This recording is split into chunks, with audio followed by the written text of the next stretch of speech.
पंडा कराए रहो पूजा सरस्वती मैया के,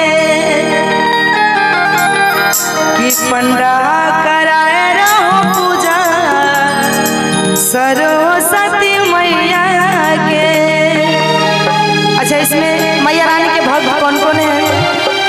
जो पढ़ने लिखने वाले होंगे वो तो सब होंगे मैया रानी के भक्त। और इधर से सरस्वती मैया जी के भक्त कौन है? नहीं है?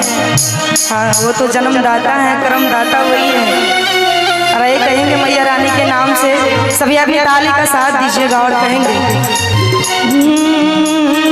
पंडा कराए रहो पूजा सरस्वती मैया के,